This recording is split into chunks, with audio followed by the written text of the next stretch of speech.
कौन एक्सप्लेन करेगा क्वेश्चन? कोई करना चाहेगा कि क्वेश्चन क्या है, इसमें क्या बताना है? What is being asked, and the number of words were 250, right?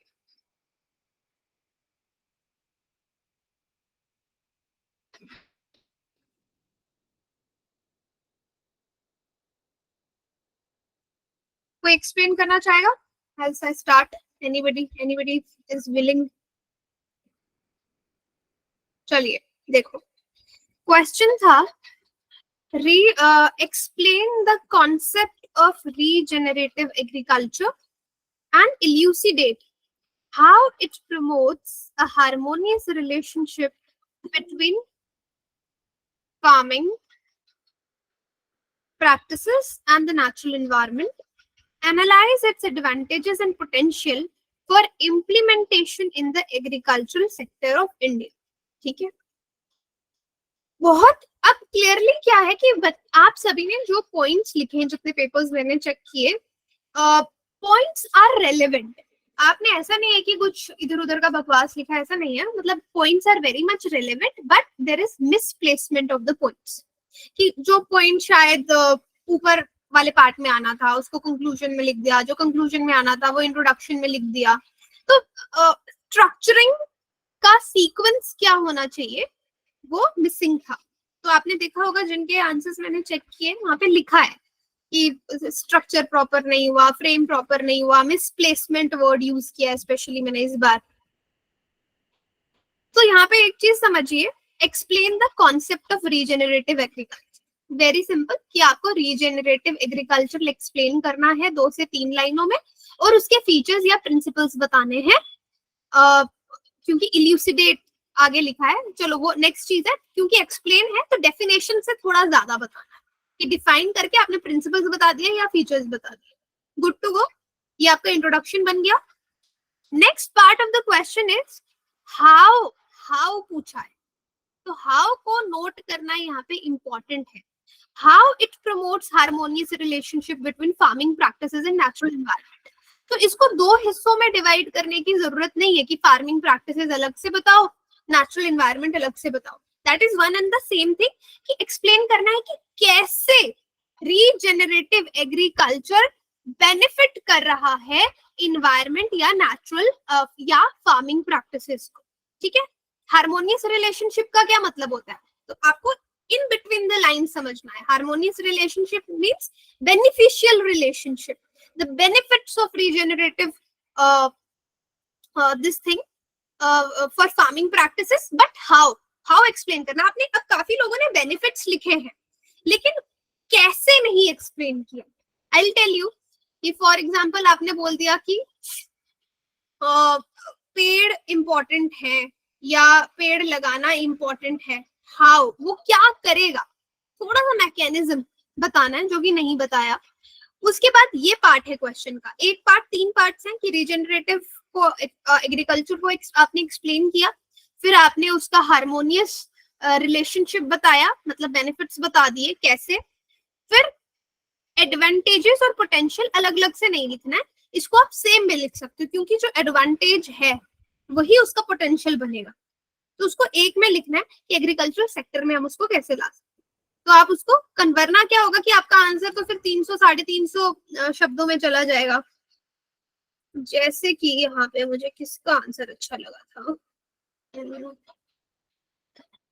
Hardly I have given up fire to anybody. सबको थम्स अप या फिर हार्ट ही मिला है. हाँ, दिस पर्सन, नाम नहीं पता. अच्छा, एक बार ये लिख दिया करो कि जो बच्चे लिखते हैं ना वी आर बिगिनर्स, तो उनको मैं उस हिसाब से रिमार्क्स देती हूँ. तो बिगिनर या 1 ईयर या 2 ईयर इनटू प्रिपरेशन लिख दिया करो. So there is this. यहाँ पे देखो हार्मोनियस रिलेशनशिप में यहाँ पे इसमें बड़े अच्छे से लिखा है कि अब जैसे मैं बता रही हूँ कि आपने गलती क्या की है. जो ये वाला पार्ट है ना, सेकेंड वाला पार्ट इसका, harmonious relation between farming practices and natural environment. Now you have written that it reduces soil erosion. ये आपने लिख दिया, but how, कैसे. तो आप लिखोगे ना that you will plant trees, there is cover of trees जो हम रीजनरेटिव एग्रीकल्चर में लगाते हैं फार्मिंग प्रैक्टिसेस के आसपास, दैट रिड्यूसेस सॉइल इरोजन। तो आपने एक चीज तो उसकी बता दी, बट कैसे ये नहीं बताया। पर नेक्स्ट पार्ट जैसे हो गया कि कार्बन सिक्वेस्ट्रेशन हो रही है, ठीक है, तो कार्बन सिक्वेस्ट्रेशन में आप रीजनरेटिव एग्रीकल्चर में ऐसा क्या कर रहे हैं जिससे कार्बन सिक्वेस्ट्रेशन हो रही है, तो वहां पे आप उसको कनेक्ट कर सकते हैं लाइफ स्टॉक मैनेजमेंट, जिससे बहुत ज्यादा कार्बन एमिशंस होती हैं, बट यहाँ पे हम इंटीग्रेटेड सिस्टम चलाते हैं, तो one is used in another way, तो वहां पे हम कार्बन सिक्वेस्ट्रेशन कर रहे हैं। You got my point. या फिर नो केमिकल, अच्छा किसी ने लिखा था कि ये देखो केमिकल फर्टिलाइजर्स पेस्टिसाइड, उससे क्या होगा, बायो एक्यूमुलेशन नहीं होगी, बायो मैग्निफिकेशन नहीं होगी, तो कैसे म्यूचुअल बेनिफिशियल है एक दूसरे के लिए। हाँ, मैंने सारे आंसर्स चेक नहीं किए बिकॉज मुझे स्टार्टिंग में लग रहा था कि देर इज क्योंकि सेम सबका आ रहा था, तो इसलिए आई वेटेड, बट मैं चेक सबके करूंगी। That is why I thought that I should discuss this question with you once. अगर किसी को लगता है कि उसको फिर से रीट्राई करना है ये वाला, तो अगर उसको लगता है उसका सफिशिएंट आंसर नहीं है, अगर मैंने चेक नहीं किया अभी तक, then you can delete that particular PDF that you have submitted and you can resubmit because I will check everyone's answer. जिनके अभी तक चेक हुए हैं उस बेसिस में मैं बोल रही हूँ कि किसी का भी आंसर सफिशिएंट नहीं था। This is my answer. I have a doubt. Okay, पूछिए doubt. Good evening ma'am. Good evening ma'am actually इसमें आपने उसमें लिखा था फीडबैक में कि हाउ को आंसर नहीं किया है, बट उधर टेबल में मैंने पहले जैसे एक्टिविटी बताई थी कि लाइक कवर ट्रीज प्लांट करते हैं, तो साइड में लिखा है इट रिड्यूसेस सॉइल इरोजन। तो इसमें और किस तरीके से चेंज लाना है कि वो जो पार्ट है क्वेश्चन का वो आंसर हो जाए। मुझे ना आपका आंसर फिर से देखना पड़ेगा ना, एक बार टैग कर दोगे ग्रुप में। मैम जो अभी आप बोल रहे थे वही है। हाँ वही है, ये तो किसी और का यस मैं चेक कर रही थी क्योंकि ये मुझे ठीक लगा था। आपने मैंने किस पॉइंट को देख के बोला होगा एक बार, I need to check, okay ma'am. है ना। एक बार मुझे टैग कर दो, फिर मैं एग्जैक्टली बता पाऊंगी that why I have written that. तो आप पॉइंट समझे ना, अगर आपने लिखा है तो that is good, but may be मैंने किसी और चीज को देख के लिखा होगा, तो I will check. But yes ma'am, I didn't caught कि उधर हाउ को मीन्स कैसे हम आगे और क्लैरिफाई करके लिख सकते हैं। हाँ, तो वही चीज मैं बता रही हूँ कि टेबल आप बना सकते हैं या फिर आप उसको एक्सप्लेन कर सकते हैं, ये एक पॉइंट मैं बता रही हूँ कि अदरवाइज तो यहाँ पे देखो मेजरली हारमोनियस जो नेचर के साथ है मैकेनिज्म, वो आप सॉइल हेल्थ पे फोकस कीजिए कि रीजनरेटिव जो एग्रीकल्चर है ये म्यूचुअल बेनिफिट कैसे दे रहा है, सॉइल हेल्थ को इंप्रूव करेगा। रीजनरेटिव एग्रीकल्चर कैसे करेगा, आप ये कैसे बताएंगे, बताओ। कवर क्रॉप्स यूज करेंगे, इसको लिखेंगे आप। माइक्रोबियल जो माइक्रो ऑर्गेनिजम्स हैं फर्टिलाइजर्स की जगह उनको यूज करेंगे, राइट। तो जब हम हार्मोनियस रिलेशन, एक काम करते हैं, let me create a sheet and explain you this answer. मैं थोड़ा लंबा एक्सप्लेन करूंगी कि मैं क्या चीज बोलना चाह रही हूँ, वही चीज आपने 250 वर्ड्स में लिखनी है, क्योंकि कनेक्टिविटी आपके आंसर्स में कम थी। Just give me one thing, मैं एक मिनट एक नया पीडीएफ वाइट शीट जनरेट कर, ठीक है, फॉर दिस थिंग।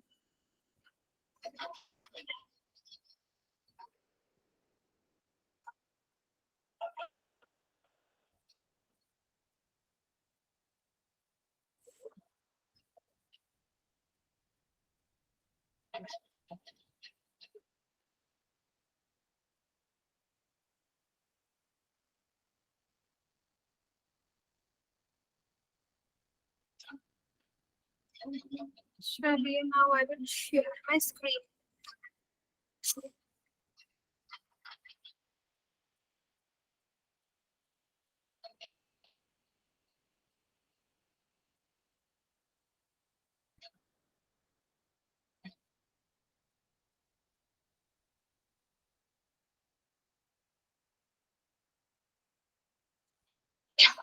बताइएगा मुझे अगर शेयर हो रहा है,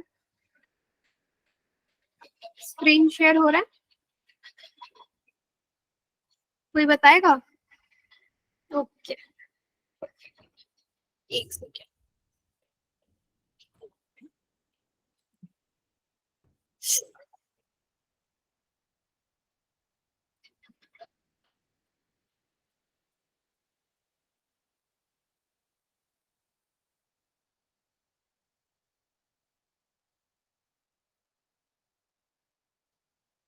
चलिए, क्योंकि मैं इसको बंद कर रही हूँ, आप लोगों को मेरी कोई अपना माइक ऑन करके बोल देगा, आवाज आ रही है क्लियर? बिकॉज अब स्क्रीन वगैरह मेरे सामने सब हट जाती है, तो I can not see your comments. एक सेकेंड में अपना, कोई बता दो मुझे, एवरीथिंग व्हाइट शीट सबको विजिबल है? मुझे कुछ आपका थम्स अप वगैरह नहीं दिखेगा? Yes ma'am, okay done. Now see, अब जो मैंने क्वेश्चन बताया कि आपको कैसे बताना है, एक मिनट, कोई आया क्लास में, wait.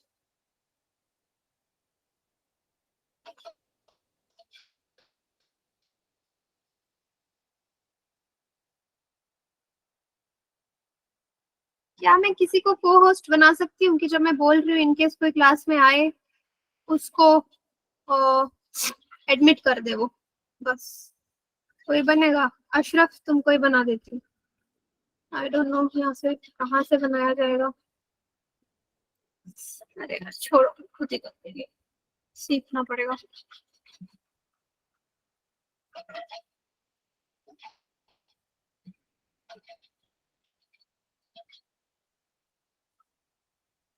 So first part is what is, किसी का कोई डाउट होगा वो लिख लीजिएगा, फिर एंड में हम डिस्कस कर लेंगे, ठीक है? या साथ साथ भी पूछ सकते हो, कोई प्रॉब्लम नहीं है। रीजेनरेटिव एग्रीकल्चर, ओके, एक सेकेंड।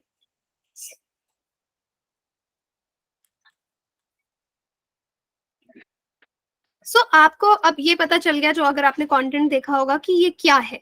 इससे हम हेल्थ, मेन कोर क्या है रीजनरेटिव एग्रीकल्चर का, कि सॉइल का हेल्थ, इकोसिस्टम का हेल्थ हम इससे ठीक कर रहे हैं, और इससे जितनी आपकी एग्रीकल्चरल कम्युनिटीज हैं उनको फायदा हो रहा है, जो आपने आर्टिकल में भी पढ़ा होगा, ठीक है?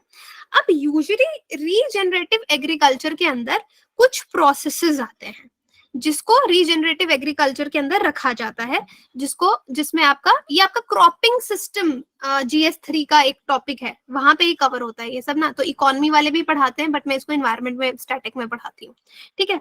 कवर क्रॉपिंग हो गया, क्रॉप रोटेशन हो गया, ठीक है? ये सब मेथड्स आपने पढ़े होंगे। क्रॉप रोटेशन का क्या मतलब है? कवर क्रॉपिंग मतलब कि आपने बीच में खेतीबाड़ी की और उसके साइड पे आपने ट्रीज लगा दिए जो सॉइल इरोजन को रोकता है। क्रॉप रोटेशन मतलब अलग अलग सीजन में आप क्रॉप को रोटेट कर रहे हैं, हमेशा एक ही क्रॉप नहीं लगा रहे, तो भी आप सॉइल हेल्थ मेंटेन रखेंगे। तो मतलब सॉइल हेल्थ, इकोसिस्टम हेल्थ और एग्रीकल्चरल कम्युनिटीज पे ध्यान दिया जाता है रीजनरेटिव एग्रीकल्चर में। Cover cropping, crop rotation, minimal tillage.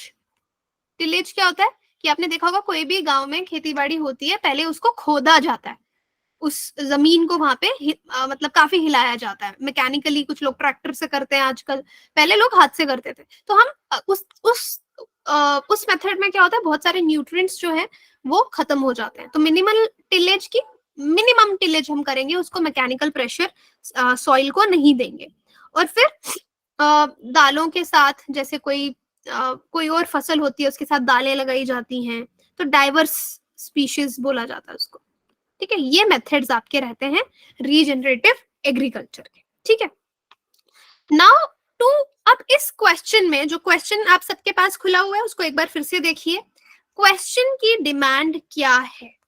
तो क्वेश्चन आपको बताना है की डिमांड्स जो है, कि आपको रीजनरेटिव एग्रीकल्चर के बारे में बताना है कि ये क्या है, इसके क्या एडवांटेजेस हैं, और वो एडवांटेजेस इंपॉर्टेंट है आपको बताना। तो स्ट्रक्चर आप इसका कैसे करेंगे? यू विल राइट इंट्रोडक्शन, उसमें आप ऑफ कोर्स रीजनरेटिव एग्रीकल्चर को एक्सप्लेन करेंगे, और उसके थोड़े से साथ में ही आप उसके, क्योंकि एक्सप्लेन लिखा है तो उसके कुछ फीचर्स, जो प्रिंसिपल्स कुछ बच्चों ने लिखे हैं, तो आप फीचर्स बता सकते हैं। नेक्स्ट आपने बताना है, जो मैंने आपसे बोला कि हार्मनी कैसे नेचर के साथ बना के रखी है इसने, है ना। तो उसमें आप नेचुरल इनपुट्स पे जोर देंगे कि केमिकल फर्टिलाइजर्स छोड़ के आप लोग क्या माइक्रो ऑर्गेनिजम्स बताएंगे कि हम यूज कर रहे हैं नेचुरल इनपुट्स। नेचुरल इनपुट्स यही हुए कि केमिकल वाली चीजों की जगह जितना नेचुरल जो चीजें हैं वो हमको यूज करनी है। और ये मिनिमम टिलेज वाला जो चीज है इसको आप बताएंगे। मल्टी क्रॉपिंग या कवर क्रॉपिंग की बात है, मल्टी क्रॉपिंग और डाइवर्स स्पीशीज जो है इसी को आप मल्टी क्रॉपिंग भी बोलते हैं, ठीक है। मल्टी क्रॉपिंग बताएंगे। तो इस तरीके से आप नेचुरली हम क्या क्या कर सकते हैं उन पॉइंट्स को यहाँ पे रखेंगे और फिर से उनके एडवांटेजेस जो है एग्रीकल्चर के लिए उसको बताएंगे।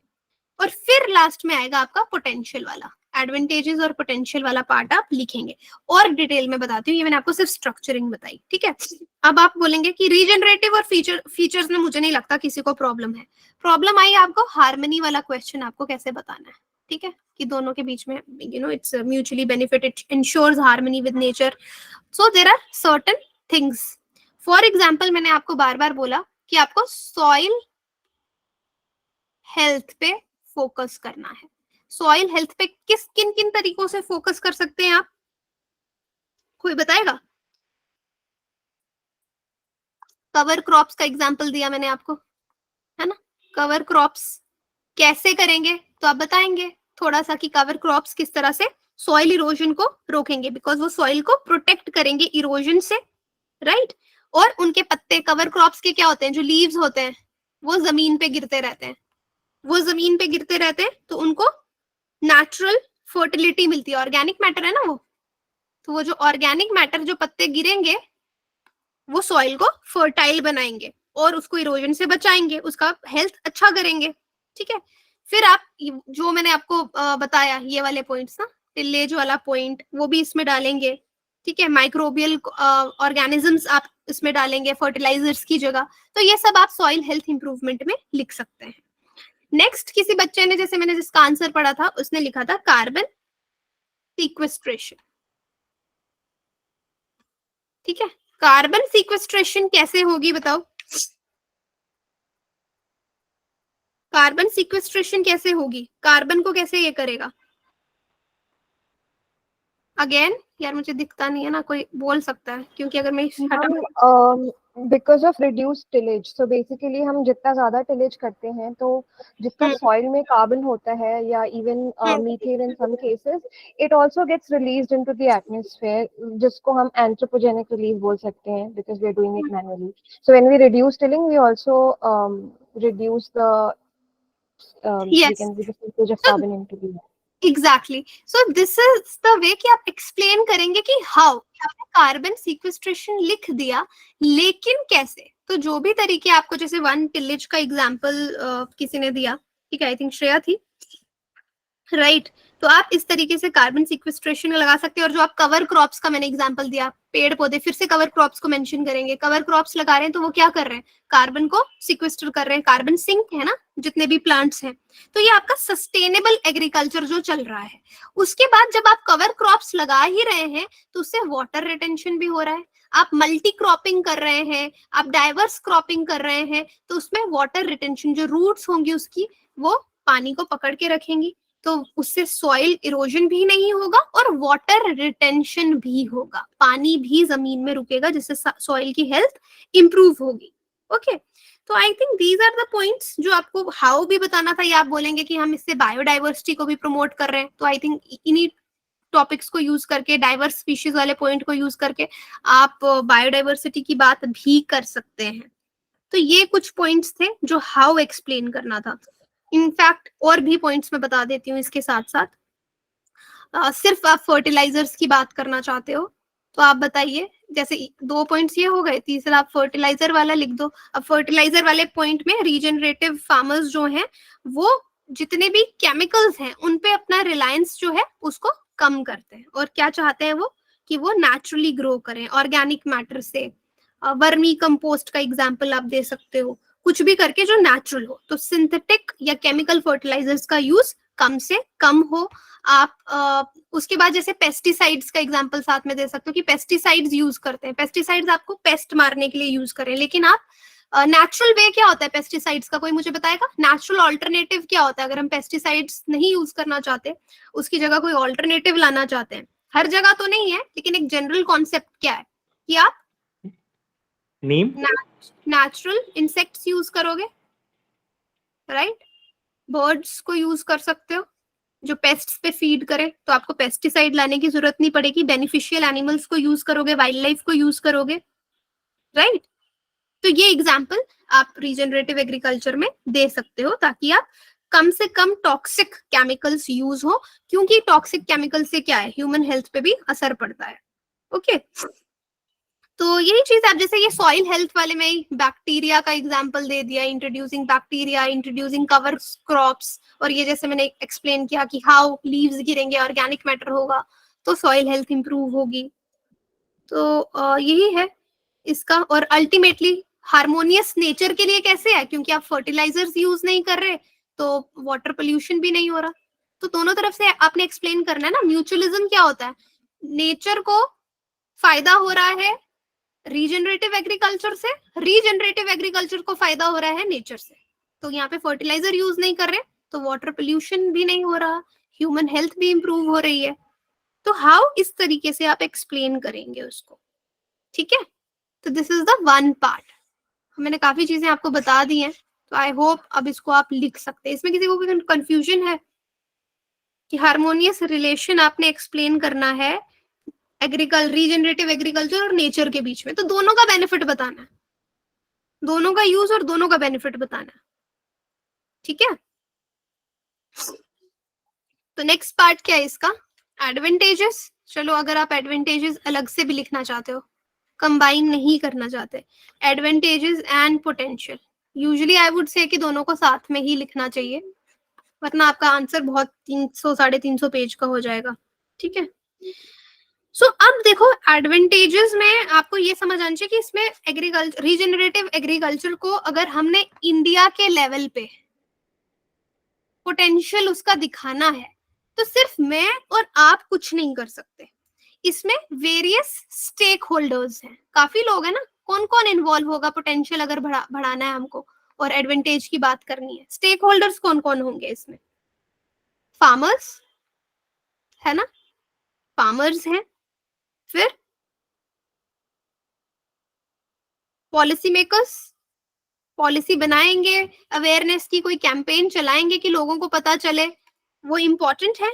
साइंटिस्ट इम्पोर्टेंट है इसमें, और नई चीजें लोगों को सिखाने के लिए। आप देखो आईसीएमआर कितना वर्क करता है ग्राउंड लेवल पे भी।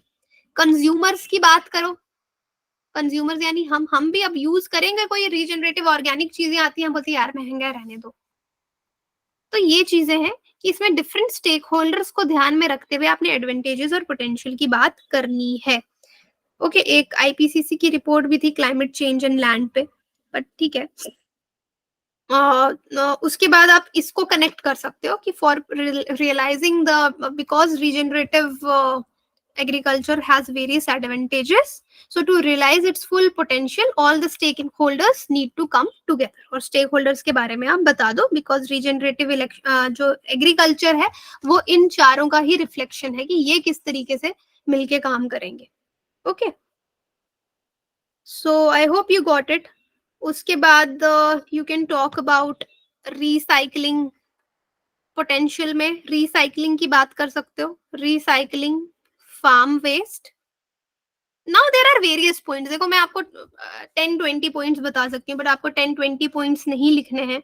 यहाँ पे आप एग्रो फॉरेस्ट्री, रिस्टोरेशन इकोलॉजी, है ना, life stock management, cropping, integrated management cropping, हर चीज का डाल सकते हो, बट एडवांटेजेस के साथ पोटेंशियल आपको बताना है, ठीक है?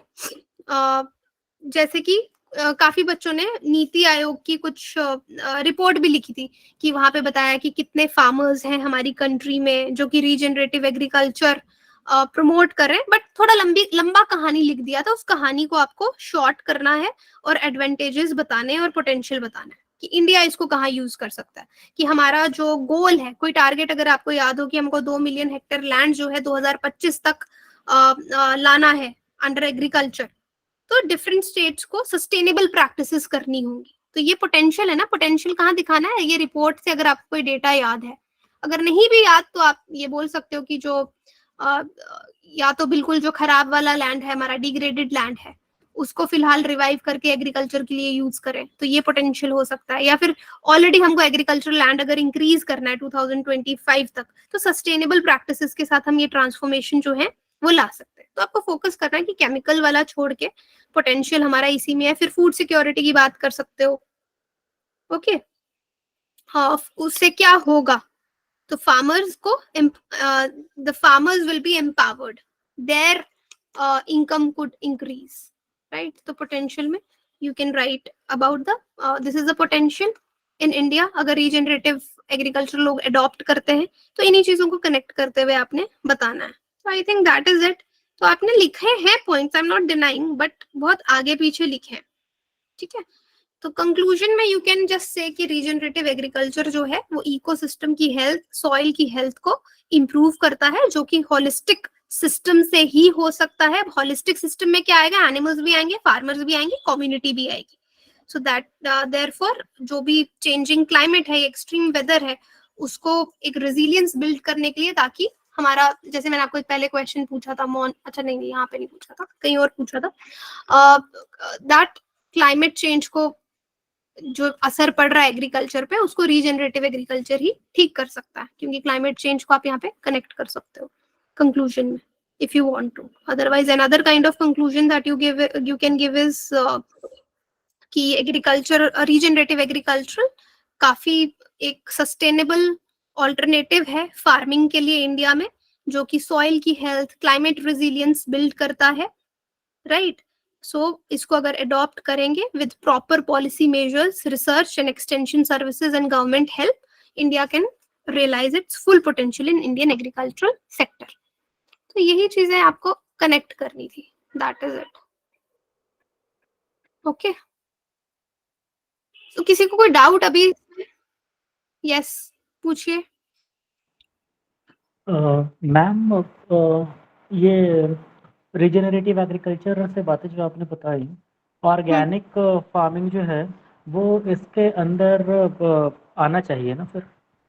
हाँ, मतलब एग्जैक्टली ऑर्गेनिक में क्या है ना कि ऑर्गेनिक में हम बहुत ज्यादा इंटीग्रेटेड बात नहीं करते। ऑर्गेनिक में अल्टीमेटली यही बात करते हैं, बट वहां पे वी आर नॉट यूजिंग, वहां पे फर्टिलाइजर्स एंड पेस्टिसाइड्स पे ज्यादा जोर दिया जाता है। इसमें आपका life stock, human, all the stakeholders will come in अच्छा, रीजनरेटिव। ये मल्टी डायमेंशनल हो जाता है, हाँ, वो एक हाँ, क्षेत्र में करता है, ये मल्टी डायमेंशनल हो जाता है। राइट, तो राइट। अभी श्रीलंका में क्राइसिस का वन ऑफ द रीजंस कहा जा रहा था, उन्होंने ऑर्गेनिक फार्मिंग पर बहुत ज़्यादा जोर दे दिया, तो इससे उनकी प्रोडक्शन डाउन चली गई। तो ये रिस्क इस पर्टिकुलर रीजनरेटिव एग्रीकल्चर में इन्वॉल्व है? नहीं, ऑफ कोर्स है कि हम एकदम तो शिफ्ट नहीं कर सकते, क्योंकि बिल्कुल रीजनरेटिव एग्रीकल्चर में जाते हैं तो शेल्फ लाइफ कम होती है, चीजें महंगी होती हैं, पीपल डोंट बाय। तो बैलेंस से फिलहाल चलना पड़ेगा हम लोगों को। बट जैसे अब सिक्किम है, प्रॉपर मैनेजमेंट की जरूरत है। इंडिया में you can give a example of Sikkim, I guess, है ना, फुली ऑर्गेनिक स्टेट है, तो वहां पे तो ऐसा कोई क्राइसिस नहीं हुआ। लेकिन अगेन सिक्किम की प्रोडक्टिविटी एज सच हम देखें तो बिहार, यूपी, आंध्रा, इन सब के कंपैरिजन में अभी बोल रही हूँ ना कि बैलेंस, हाँ, बैलेंस से चलना पड़ेगा कि फूड इनसिक्योरिटी का प्रॉब्लम ना आ जाए, कि हम उस लेवल तक पहुंच जाएं कि ऑर्गेनिकली हम सस्टेन कर रहे हैं। बट इंडिया में फिलहाल उसको टाइम लगेगा। But regenerative agriculture, that is why it is bit different from organic, कि अगर आप यहाँ पे लेस इनपुट फर्टिलाइजर्स का दे रहे हो, आप ये नहीं बोल रहे कि हम फर्टिलाइजर्स बिल्कुल स्टॉप ही कर रहे हैं, but we are giving making less it more sustainable and improving the ground health of the soil, है ना, बिकॉज सॉइल यहाँ पे health is important. Even if अगर आप बोलते हो कि ठीक है मुझे फर्टिलाइजर यूज करना है, तो आप सॉइल हेल्थ को किसी और तरीके से, ये नहीं है कि सारी की सारी wrong practices to use at one place. If there are pros and cons, तो आप क्या करो कि अगर एक चीज खराब कर रही है तो 5 अच्छी चीजें यूज करो, just make it a balanced, ताकि सॉइल हेल्थ अल्टीमेटली आपकी अच्छी रहे, इरोजन ना हो, क्रॉप लॉस ना हो। ओके। मैम, एक एक दिक्कत और मैंने ऑब्जर्व करी लिखते हुए, This doubt is related to writing only, not related to content exactly. दो आर्टिकल्स आपने भेजे थे, उनमें इतना ज़्यादा कंटेंट, और उसके अलावा मैंने खुद से भी थोड़ा सा पढ़ा था, तो ये तीनों को मिलाकर इतना ज़्यादा कंटेंट हो गया कि वो आंसर में समझ ही नहीं आया कि मैं उन सारी चीज़ों को डालूँ कैसे। तो बहुत सारी चीज़ें जानते हुए छूट गई। मैं लिखते हुए पैराग्राफ फॉर्मेट में करता हूँ, क्योंकि मुझे ये समझ नहीं आता है कि वो पॉइंट वाले फॉर्मेट में लिखें कैसे, और पैराग्राफ वाले फॉर्मेट में बहुत सारी चीज़ें छूट जाती हैं, क्योंकि वो टॉपिक सेग्रीगेशन उसमें सही से हो नहीं पाता है फ्लो बनाने के चक्कर में। तो इसका क्या करूँ, कैसे करूँ? देखो, एक बच्चे का मुझे फर्स्ट पार्ट अच्छा लगा था, ये चेक करो, भेज रही हूँ ग्रुप में। पता नहीं आप लोग फोन से हो, एक ये चेक करो जरा, एक लैपटॉप पे खोल लेता हूँ। हाँ, जिसके पास है option, I have just tagged one answer sheet. इसका फर्स्ट पार्ट मुझे सुजज्ञा का ही है ना, सुजज्ञा यू वर आस्किंग अभी ना, तो आपका ही मैं रीड कर रही थी, right, you were right. That the table format that you have shown is really nice.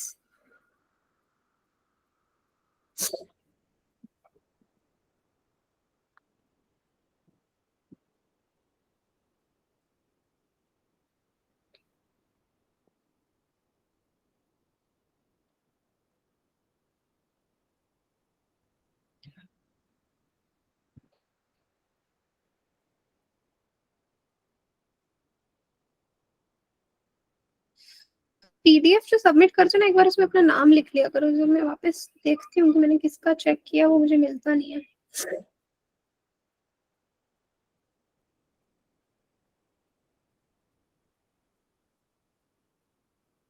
ठीक है, इन्होंने देखो काफी उसको कंसाइज करने की कोशिश की है। द थिंग इज कि ऐसा नहीं है कि हम नहीं कर सकते, दैट इज वाई कि बस समझ लो रीजनरेटिव एग्रीकल्चर, उसके फीचर्स बता दिए, हार्मनी के 4 पॉइंट लिख दिए, और पोटेंशियल के 5 पॉइंट लिख दिए, कंक्लूड कर दिया, खत्म। अब मैं बोल रही हूँ कि ऐसा है कि you know there are 10 to 15 advantages also, but you have to limit it, you have to prioritize कि किसमें सबसे ज्यादा important है।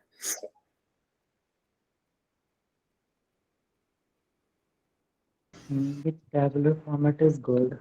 है ना, this format is very good, I really like it। ये वाला और भी काफी और आंसर दिखाती हूँ, एक और किसी का बीच वाला अच्छा था, किसी का ऐसा नहीं है कि I did not got a complete answer, किसी का इंट्रो बहुत अच्छा था, किसी की बीच वाला बहुत अच्छा था, किसी का कंक्लूजन बहुत अच्छा था। जैसे हाँ, राहुल की शीट भी I like, okay I am sending you this also. ये देखो, और इसमें जैसे उसका मुझे स्टार्टिंग में अच्छा लगा, राहुल का मुझे क्या पसंद आया था,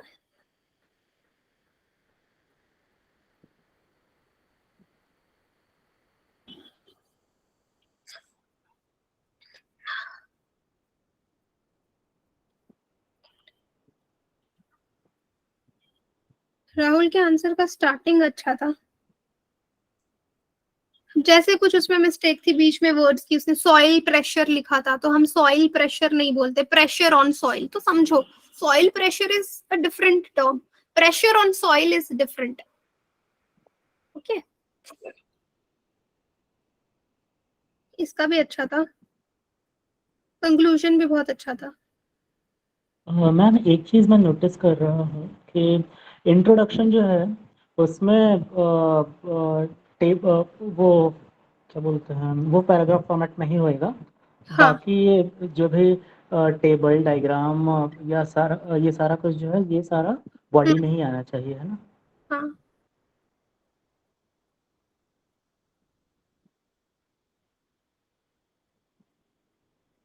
ये डिफरेंट आंसर है उससे, मतलब ऐसा नहीं है कि दोनों क्वेश्चन आंसर्स जो मैं बता रही हूँ दोनों ने सेम लिखा है, काफी अलग अलग पॉइंट्स लिखे हैं।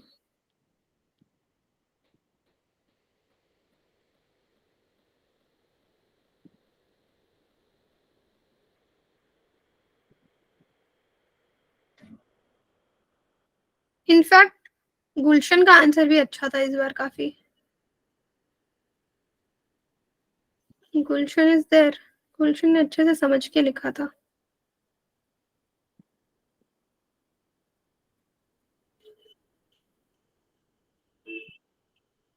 बाकी जिसका रहता है अभी चेक करने के लिए, आई विल चेक, बट अभी भी किसी को लगता है ये वाला डिस्कस करने के बाद यू नीड टू रीराइट, तो एक बार आप रीराइट करके दे दो, फिर पुराना वाला हटा देना, ठीक है? मैं तो, मुझे नहीं पता चलेगा, मैंने जहां तक मार्क किया है, बिकॉज मैं उस पर वो कर देती हूँ, रिएक्ट कर देती हूँ, सो आई नो मैंने कितने पेपर्स चेक कर लिए। अब मुझे अखिल का लास्ट चेक किया था ना, अखिल का भी अच्छा था, बट अखिल में कुछ तो गड़बड़ थी, 270 वर्ड्स जा रहे थे, है ना? तो उसमें मैंने बोला था कि आपको एडवांटेजेस और पोटेंशियल को कंबाइन करना है, तो you will reduce the words.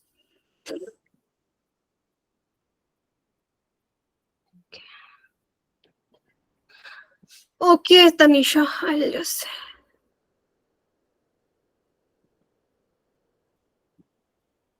एक सेकंड पहले मैं आंसर ये क्वेश्चंस देख लूं जो कमेंट सेक्शन में है।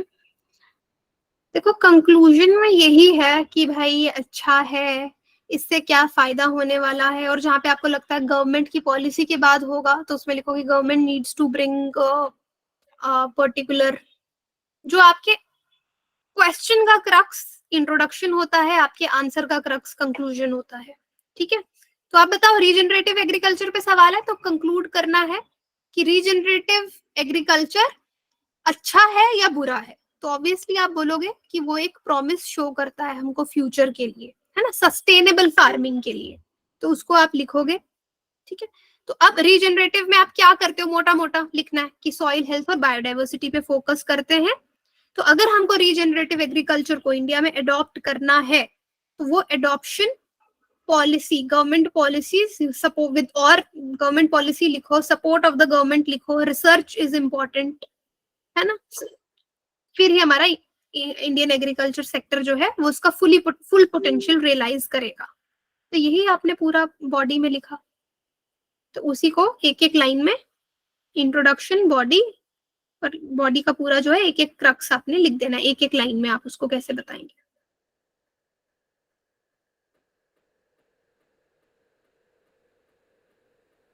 ओके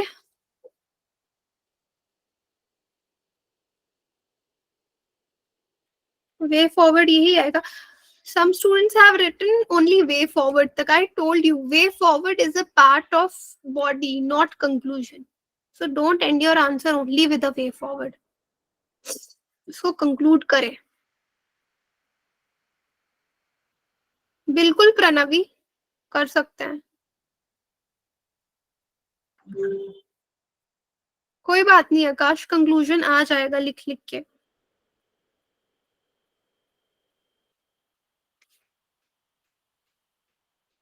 यस राहुल, पूछिए। राहुल ने हाथ खड़ा किया, पूछना है। Good evening Rahul. राहुल आपकी आवाज, आपकी राहुल आवाज नहीं आ रही, बिल्कुल कट रही आवाज, कुछ समझ नहीं आ रहा।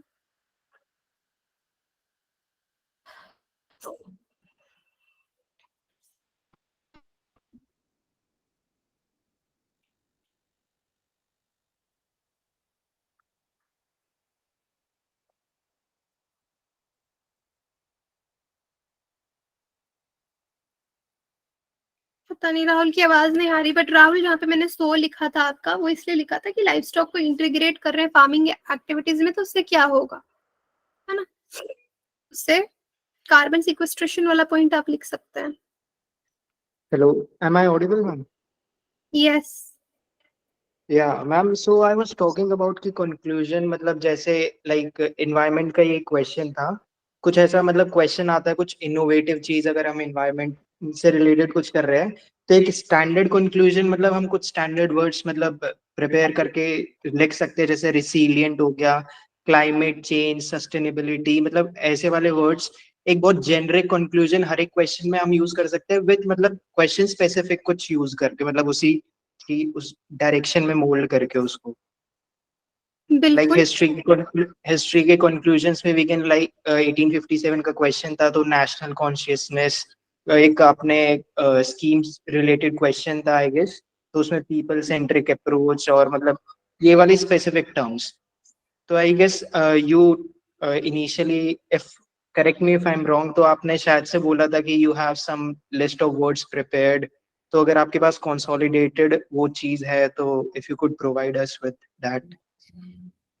हाँ बिल्कुल, मैं उसको, मेरे पास खुद के लिखे हुए नोट्स हैं। माइक बंद कीजिएगा। हाँ, तो I will give you, I will provide you. मैं भूल जाती हूँ एक बार, आई शुड रिमेम्बर इट। लिख लेती हूँ, I will provide you. Keywords बोलते हैं उनको, ठीक है। जैसे इन्वायरमेंट के लिए तो मेरा सब्जेक्ट है वो, तो मैं अभी बता देती हूँ। इन्वायरमेंट के लिए आपको बस ये याद रखना है, कोई भी कहानी आ जाए, कुछ भी हो जाए, तो नंबर 1 एक कम्युनिटी को जरूर घुसाना है, कि बिना कम्युनिटी के कुछ नहीं हो सकता। यहाँ पे भी देखो स्टेक होल्डर्स में फार्मर्स आ रहे हैं। फार्मर्स क्या है? पार्ट ऑफ कम्युनिटी, है ना। उसके बाद लोगों की हेल्थ पे हम बात कर रहे हैं, एक ये चीज। और दूसरा इन्वायरमेंट की विदाउट गवर्नमेंट पॉलिसीज, वो तो किसी भी जगह में साइंस एंड टेक में भी आप यूज कर सकते हो। विदाउट ये गवर्नमेंट पॉलिसी घुसा दो, government support, government approach, right. फिर और हो गया research and development. Science and tech और इन्वायरमेंट में आपको हेल्प करेगा, क्योंकि यहाँ पे रिसर्च की कमी है ही है। कि अब रीजनरेटिव एग्रीकल्चर की बात करें, हमको भी पता है कि पूरी तरीके से तो नहीं है ये, और कैसे आएगा पूरी तरीके से? मेरे और आपके करने से नहीं होगा जब तक कि गवर्नमेंट का सपोर्ट नहीं मिलेगा, प्रॉपर रिसर्च नहीं होगी। तो ये दो चीजें, community, government, research and development, ये कंक्लूजन में आपको बहुत हेल्प करेंगे। ये 3 चीजें, कम्युनिटी यूजुअली वे फॉरवर्ड में, और government policy measures, research development conclusion में, ठीक है। तो इन्वायरमेंट के लिए यही है, बाकी सबके लिए मैं आपको कीवर्ड्स बताऊंगी। I will tell you keywords that you can write, that can help you to write better conclusions. तो अब आप समझ रहे हो रीजनरेटिव के कंक्लूजन क्या लिखना था इसमें? कंक्लूजन क्या है कि रीजनरेटिव एग्रीकल्चर पे बात करो, कि रीजनरेटिव एग्रीकल्चर क्या करता है, सॉइल के हेल्थ को इंप्रूव करता है, इकोसिस्टम को इंप्रूव करता है, हेल्थ ऑफ एनिमल्स को इंप्रूव करता है, फार्मर्स और कम्युनिटी को इससे मदद मिलती है ना, क्योंकि अल्टीमेटली उनकी इनकम ग्रो कर रही है। और फिर कैसे ला सकते हैं? तो अगर हमको उसका, इंडिया को अपने एग्रीकल्चर सेक्टर का पूरा पोटेंशियल रियलाइज करना है, क्वेश्चन से ही उठाओ, तो उसमें गवर्नमेंट इंटरवेंशन की जरूरत है, पॉलिसी मेजर्स की जरूरत है, और सस्टेनेबल फार्मिंग प्रैक्टिसेस। खत्म। ऐसा बहुत टॉप कंक्लूजन नहीं लिखना है। अच्छा एक चीज बताओ, मॉनसून वाला क्वेश्चन मैंने आपको आप लोगों को दिया था क्या? कुछ मॉनसून से रिलेटेड क्वेश्चन नहीं दिया था ना? अभी देती हूँ, कल लिखिए इसको। नहीं दिया ना, दूसरे बैच में दिया था। Yes Ashraf please. आपका आंसर चेक नहीं हुआ है मुझे ऐसा लगता है, अशरफ, है ना? अच्छा वेट वेट, ये यही चल रहा है क्या? स्टॉप प्रेजेंटिंग, तभी मैं सोच रही हूँ। Yes tell me.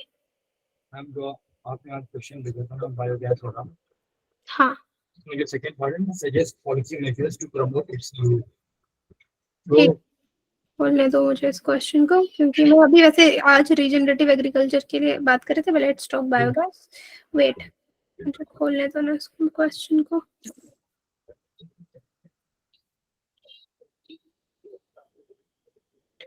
Yes, analyze the factors hindering the widespread adoption of biogas technology in India, suggest policy measures to promote its use. Yes, बताइए। मैम मुझे तो पूछना था कुछ suggest policy measures. I got confused कि like do I have to write the government initiative, do I have to write what I think about this particular technology, or I have to mix both?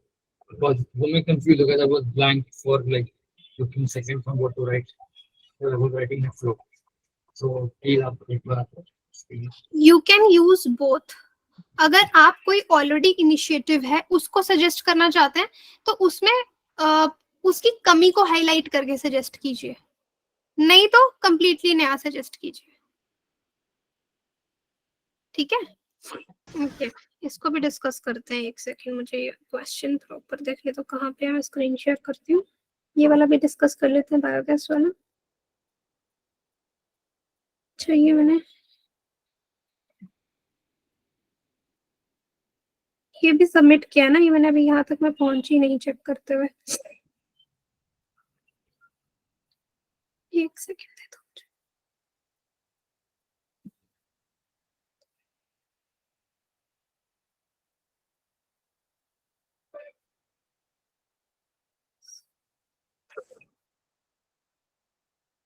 अब आपने क्या policy measures Ashraf usually इसमें लिखे हैं अपने answer में? Mute. जो मैंने गवर्नमेंट स्कीम्स मेंशन करी है वो SATAT है, sustainable alternative and government scheme, and then उसके बाद आई रेड अबाउट मतलब वो की सब्सिडीज एंड वो बेसिक है, जो बेसिक प्रॉब्लम्स हैं मैंने खाली वो लिखा है, लेकिन स्कीम के कंपैरेटिवली नहीं लिखा कुछ। दुनिया में कहीं पे भी पॉलिसी मेजर्स पूछ लिया जाएगा तो आपको पता है यूजुअली उसको हम ट्रेनिंग प्रोग्राम्स देंगे, है ना, अवेयरनेस स्कीम्स देंगे, जहाँ पे सब्सिडी दे सकते हैं या इंसेंटिव दे सकते हैं तो वो देंगे। तो जनरल तो वही सब आएंगे, फिर आप उसको अगर स्पेसिफिक कोई है, उसको कोई कमी लगती है, उसको इम्प्रूव करते हुए आप बता सकते हो, है ना।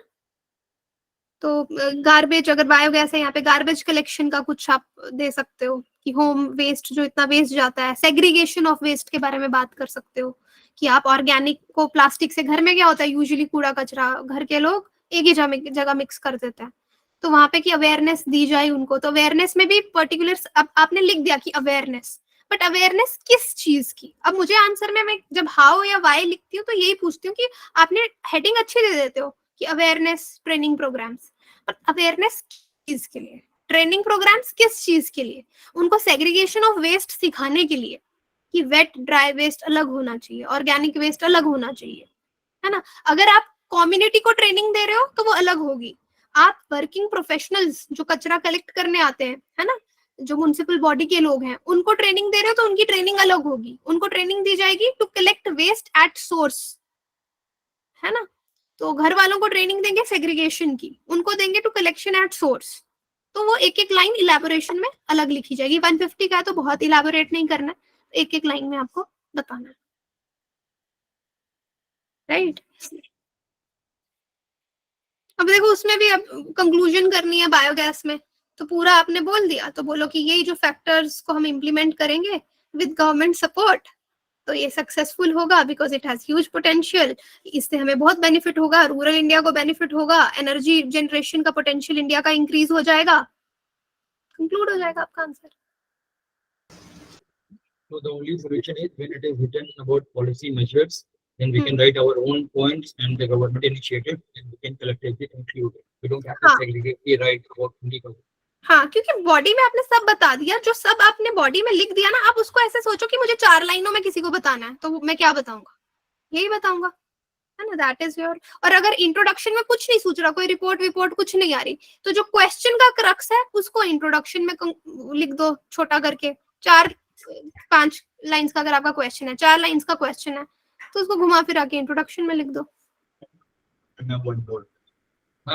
In the previous question of regenerative farming, I used the word symbiotic relationship. So is it acceptable? या बिल्कुल, बिकॉज हम हार्मोनियस रिलेशनशिप बिटवीन दो चीजों की बात करें जिसके लिए हम म्यूचुअल बेनिफिट या सिम्बायोटिक रिलेशनशिप दोनों यूज कर सकते हैं, क्योंकि दोनों को एक दूसरे से फायदा हो रहा है। गुलशन इज ऑल्सो हियर ना। गुलशन आपका आंसर अच्छा था, I like it. I think I won't say any suggestions. तो जिस तरीके से आप लिख रहे हो आप अच्छा लिख रहे हो। आपने अंडरस्टैंड अच्छे से किया था क्वेश्चन, मुझे पसंद आया था। कुछ कमी थी क्या? कुछ सजेशन लिखा था क्या मैंने? मुझे मिल नहीं रहा आपका आंसर। बाकी सबका मैं देखती हूँ, बट आई होप जिसको भी लगेगा कि इसके आंसर में खुद कमी है, क्योंकि मैंने पॉइंट्स डिस्कस कर लिए, so don't wait for my evaluation in that point, you can rewrite and submit, I will check again. ठीक है, आज के लिए भी दे दूं आपको क्वेश्चन? ठीक है, I wanted to give you एक मॉनसून वाला क्वेश्चन था जो मैंने दूसरे ग्रुप में भी दिया था। उसमें वो एक्चुअली मॉनसून वाला मुझे क्यों याद आया, क्योंकि जैसे रीजनरेटिव वाला है ना, आपको अंडरस्टैंडिंग में प्रॉब्लम हुई है।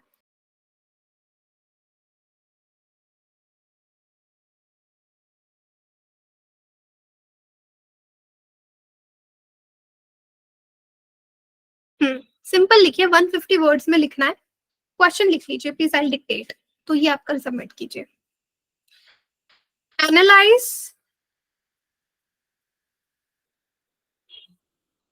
हिंदी में मैं डाल दूंगी वापस अभी ग्रुप में। एनालाइज, अनुप्रिया का आंसर चेक होना बाकी है। If she is here I will check it today. Analyse the impact of climate change on the Indian monsoon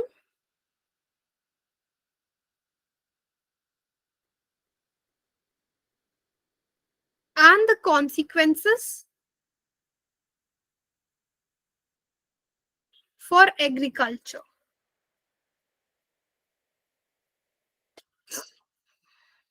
$150 words.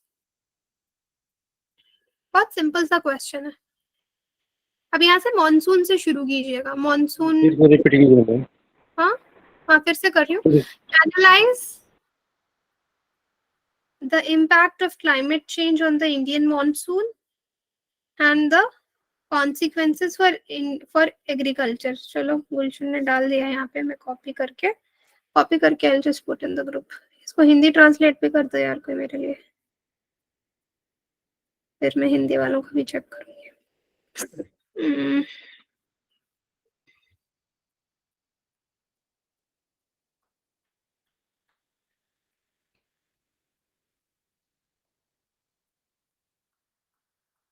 Group में भी डाल दिया, मेन वाले ग्रुप में.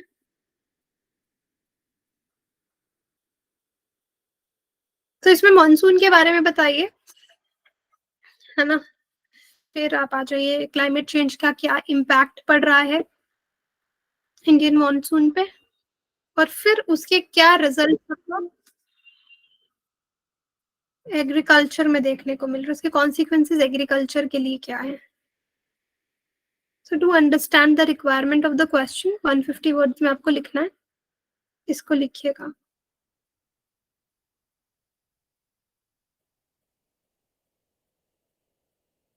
ठीक है. That is it that I wanted to discuss. मैं बाकी आपके आंसर चेक करती हूँ. गिव मी आज और कल का दिन, और ये भी आप लिखिए. मैं पीछे से आप आगे चलते चलो, हम डिस्कशंस नए नए क्वेश्चंस की करते चलेंगे. पीछे से जहां तक मेरा हुआ है मैं चेक करते हुए आगे बढ़ती जाऊंगी, और उस बीच हमारे डिस्कशन आगे चल जाए. आपका पुराना क्वेश्चन चेक नहीं हुआ है, in case you feel like री राइटिंग, तो आप उसको डिलीट कर देना प्लीज, ताकि मेरे डबल एफर्ट्स ना जाए. फिर मैं आपका नया वाला चेक कर दूंगी जो जैसे जैसे कम डाउन द लाइन. ठीक है. I think that is it for today. So answer मतलब agriculture वाला, I hope you got my point. मुझे बस लगा there is lack of understanding of the question, तो उसको अच्छे से समझिए और करिए. आपने भी सबमिट कर दिया हर्ष अपना? Yes ma'am. किया है ना? ठीक है, क्योंकि I remember अभी तक चेक नहीं किया. हाँ वो नीचे सबमिटेड है. ठीक है, I'll do it. चलिए guys, take care. मैम एक और सवाल पूछो. जिसको जाना है वो, जिनके क्वेश्चंस नहीं है वो जा सकते हैं. ठीक है, आप लोग डिनर. इंट्रोडक्शन में something out of the world एक लाइन के लिए ला सकते हैं. फॉर एग्जांपल ये हाइड्रो इलेक्ट्रिसिटी वाला जो क्वेश्चन था, उसमें आई स्टार्टेड विद, सॉरी बोलो बोलो. हाइड्रो इलेक्ट्रिसिटी वाले क्वेश्चन में I started with the movie स्वदेश. तो आउट ऑफ द वर्ल्ड कुछ इस तरीके से लाना सही रहेगा या फिर रिस्की? यार पता नहीं, मुझे ऐसा कभी कभी डर भी लगता है, क्योंकि वही है ना, इससे मतलब लाने से होगा कुछ नहीं. In case the other person don't like Shahrukh Khan, आप समझो ना, आपको ज्यादा ओपिनियन में नहीं घुसना है. जहां पे आपको लगता है कि सामने वाले का एक ओपिनियन हो सकता है, उसकी पसंद हो सकती है, मैं उसको ऑफेंड कर दूंगा, आप इससे अच्छा कोट्स यूज कर सकते हो. There is one student, I think Akhil, who sometime uses the quote in the introduction. I think if I am right, Akhil ही यूज करते हैं शायद. तो वो मुझे आउट ऑफ बॉक्स लगा था, अच्छा लगा था, मतलब मुझे बहुत पसंद आया पर्सनली. तो स्वदेश मूवीज वगैरह का ये नहीं किसी को पसंद होगा, कोई ऐसा हीरो यूज कर देंगे कि उसकी मूवी है, somebody doesn't like Shahrukh Khan, तो वो आप पे निकलेगा उसका, वो चाहेगा नहीं अपना ओपिनियन पर, लेकिन हर कोई बायस्ड होता है. तो एग्जामिनर को ये नहीं देना है आपने चांस ना. Got it. चलो, you want say bye and सबको बेस्ट ऑफ लक बोलेंगे, सब अच्छे से पढ़ेंगे, फिर तुमको पढ़ाएंगे. ठीक है, से बाय. ये नमस्ते कर रहा है, सबको नमस्ते कर रहा है. गुड बॉय से नमस्ते. ठीक है गाइस, आप लोग भी डिनर करो. I will check your copies and मिलते हैं नेक्स्ट. Okay, bye.